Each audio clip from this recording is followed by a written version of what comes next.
चलो hello my dear students. तो अब नेक्स्ट आपकी क्लास है किशोरावस्था की के ही बारे में आगे की। इसका टॉपिक है किशोरावस्था की विशेषताएं। किशोरावस्था एक परिवर्तन की अवस्था होती है क्योंकि ये बाल्यावस्था और प्रौढ़ावस्था के बीच की अवस्था है जिसमें बहुत सारे परिवर्तन होते हैं, शारीरिक, मानसिक, मनोवैज्ञानिक, संवेगात्मक, बौद्धिक, सामाजिक। इसलिए इसे परिवर्तनों की अवस्था भी कहा जाता है। अब किशोर ये भली भांति समझने लगता है कि वह बालक नहीं है, बड़ा हो गया, इसलिए उसे स्वावलंबी यानी कि अपने पैरों पर खड़ा होना चाहिए, इंडिपेंडेंट होना चाहिए। अर्थोपार्जन करके यानी कि पैसे कमाकर अपना इंडिपेंडेंट और आत्मनिर्भर बनना चाहिए। अपना काम स्वयं करना चाहिए। जीवन की कठिनाइयों एवं संघर्षों का सामना वो स्वयं करना सीखने लगता है। बेके एवं हंट के अनुसार किशोरावस्था को समझने का एक सबसे अच्छा शब्द है परिवर्तन। किशोरावस्था को सब कैसे समझा जा सकता है? परिवर्तनों से। परिवर्तन कौन कौन से होते हैं? शारीरिक, मानसिक एवं सामाजिक। अब नेक्स्ट है किशोरावस्था सांवेगिक अस्थिरता की अवस्था, यानी इसमें जो संवेग होते हैं, इमोशंस, उसकी अस्थिरता होती है। यह तो इसमें तो कोई दो राय नहीं है कि किशोर अवस्था के जो बालक बालिकाएं होते हैं उनकी संवेग अस्थिर होते हैं। एक पहले पल वो खुशी हो जाते हैं, दूसरे पल बिल्कुल निराश हो जाते हैं, तीसरे बाद कुछ देर बाद वो बहुत अधिक भावुक यानी इमोशनल हो जाते हैं। इतना अधिक परिवर्तन होता है हार्मोन्स का कि उन्हें समझ ही नहीं आता है कि क्या करें, और वो एडजस्टमेंट करना चाहते हैं, समायोजन स्थापित करना चाहते हैं धीरे धीरे, और जब उनकी इच्छा पूर्ति नहीं होती हैं तो उनमें सांवेगिक अस्थिरता उत्पन्न हो जाती है। किशोरों के आदर्शवादी सिद्धांत इसके लिए जिम्मेदार होते हैं। वास्तविक जीवन की कठिनाइयों के बीच भी जब उनके आदर्शवादी सिद्धांतों को ठेस पहुंचती है और उनकी महत्वाकांक्षाएं धरी की धरी रह जाती हैं, तब ही उनके संवेग अस्थिर हो जाते हैं। कुछ मनोवैज्ञानिकों का मानना है कि किशोरावस्था के बालकों में सांवेगिक अस्थिरता के कुछ कारण प्रमुख हैं। पहला है तीव्र शारीरिक विकास, हार्मोन में परिवर्तन, किशोरों में ज्ञान एवं अनुभव का अभाव की कमी, महत्वाकांक्षाओं की पूर्ति न होना, शिक्षकों व माता पिता द्वारा सही समय पर उचित परामर्श एवं दिशा निर्देश न मिलना, और किशोर की अस्पष्ट स्थिति। ये सारे कारण होते हैं जिसकी वजह से उनमें संवेगों में स्थिरता हो जाती है। अब पूर्व किशोरावस्था के बालकों की स्थिति बड़ी ही अस्पष्ट यानी अनक्लियर होती है। कुछ कभी वे जब वे बालकों की तरह व्यवहार करते हैं तो उनसे कहा जाता है कि बड़े हो गए हो, बच्चों की तरह व्यवहार कर रहे हो। जब वे बड़ों की तरह व्यवहार करते हैं तो उनसे कहा जाता है कि लोग उनका मजाक उड़ाते हैं, या पेरेंट्स ही कहते हैं तुम इतने बड़े नहीं हो कि इस तरह से व्यवहार कर रहे हो, छोटे बच्चे हो। तो उनको समझ ही नहीं आता है, वो खुद ही अपने आप में कंफ्यूज हो जाते हैं।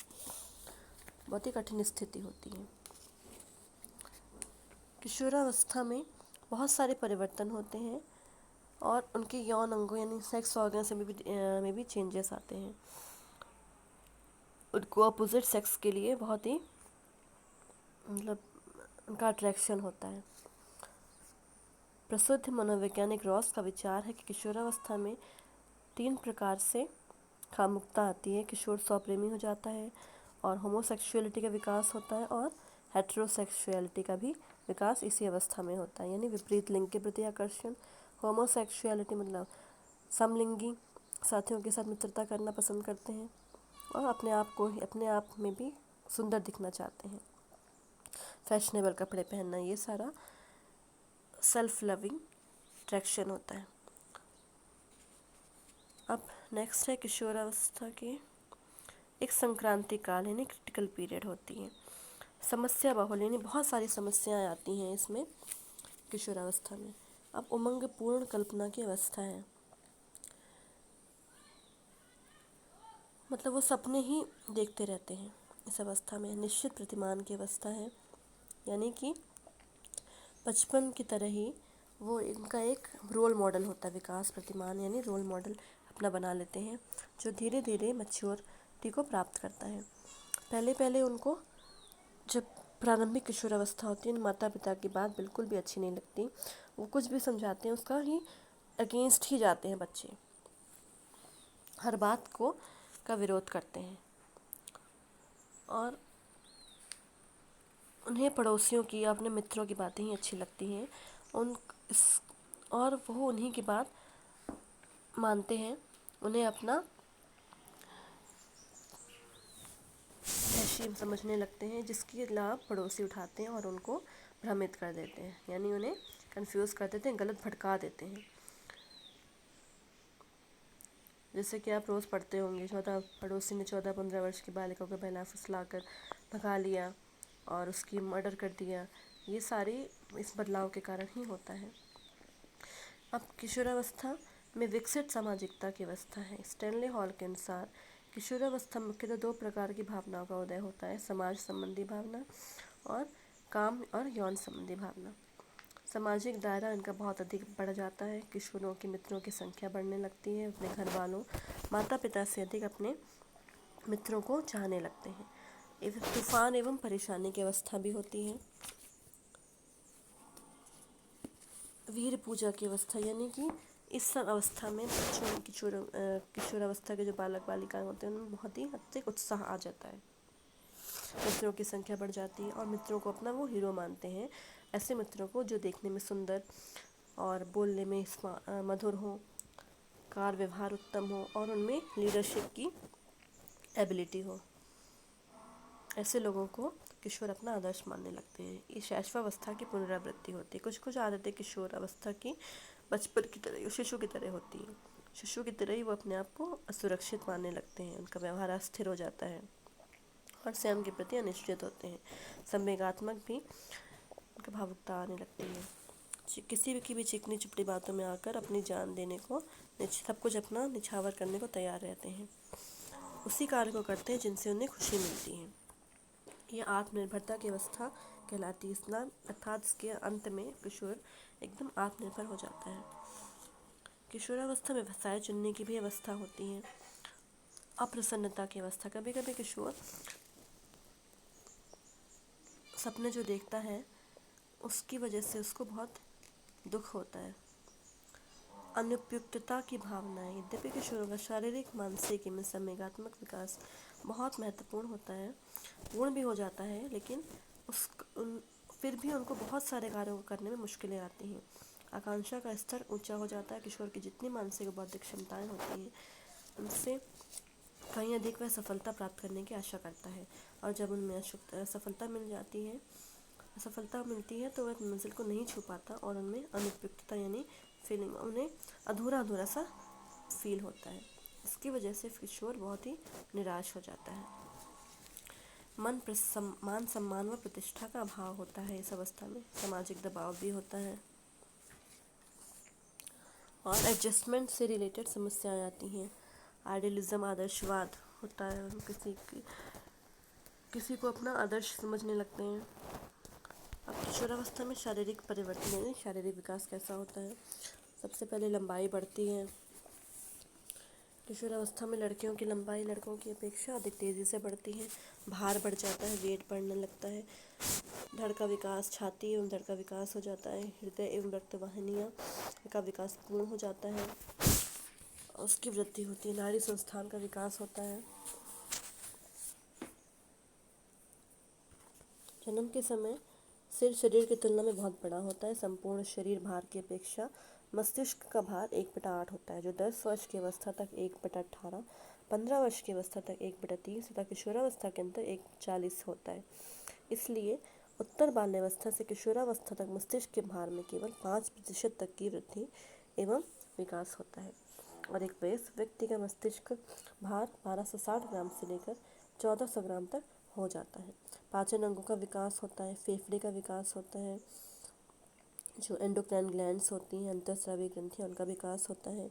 सेक्स ऑर्गन्स का विकास होता है, यानी यौन अंगों का।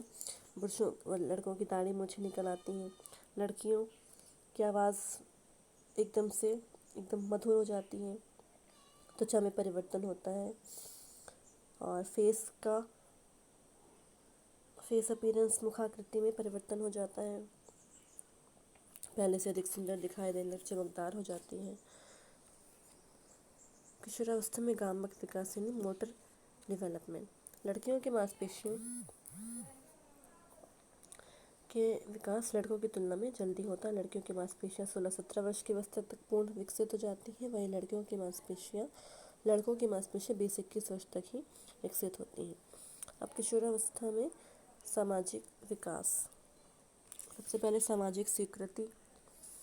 किशोरावस्था में समाजीकरण का बहुत महत्वपूर्ण स्थान है। इस अवस्था के बालकों का संपर्क केवल माता पिता अथवा घर के सदस्यों से ही नहीं बल्कि बहुत ही उनका विस्तृत दायरा हो जाता है, बहुत बड़ा हो जाता है उनका। सामाजिक मूल्यों, दर्शनों, अभिवृत्तियों, परंपराओं आदि को जानने समझने के साथ साथ अलग अलग लोगों की भावनाओं को समझना भी ज़रूरी होता है इस अवस्था में। इसके लिए समाजीकरण बहुत आवश्यक है। जब तक इन मूल्यों, आदर्शों, नीतियों, नियमों, परंपराओं को बालक नहीं समझता, उसके लिए सामाजिक समायोजन बिठाने में परेशानी आती है। जब किशोर समाज के लोगों के साथ अपना तालमेल बिठा लेता है, उनकी आशाओं और प्रत्याशाओं को समझने लगता है कि उसी के अनुरूप व्यवहार करने लग जाता है। किशोरावस्था में समाजीकरण प्रक्रिया को इस तरह से समझाया गया। पहला है सामाजिक समूहीकरण। इसमें बहुत सारे यार दोस्त होते हैं। बच्चे किशोरावस्था में, उत्तर किशोरावस्था में कुछ गिने चुने दोस्त होते हैं और वो पक्के दोस्त हो जाते हैं।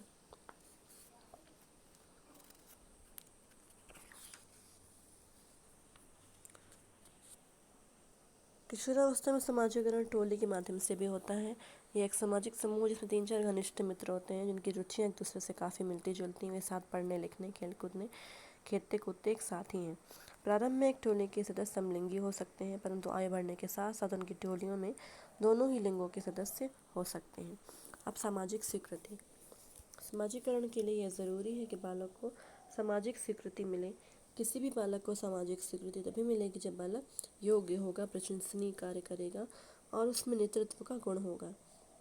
समूह में जो बालक अपनी स्थिति का सही मूल्यांकन करते हैं, बड़े बुजुर्गों का आदर सम्मान करते हैं, समाज की प्रत्याशाओं के अनुरूप व्यवहार करते हैं और समाज को किसी न किसी तरह से लाभ पहुंचाते हैं, उन्हीं का सामाजिक समायोजन अच्छा होता है। नेतृत्व का गुण आ जाता है। अपने खुद के सौंदर्य के प्रति उनके जागरूक हो जाते हैं। क्रियाशीलता अत्यधिक बढ़ जाती है। भविष्य के प्रति चिंता हो जाती है। शारीरिक परिवर्तनों में सजगता हो जाती है। बहुत सारे शारीरिक परिवर्तन होते हैं और वो समझने लगते हैं कि उन्हें किस तरह से सुंदर दिखना है। सामाजिक विकास।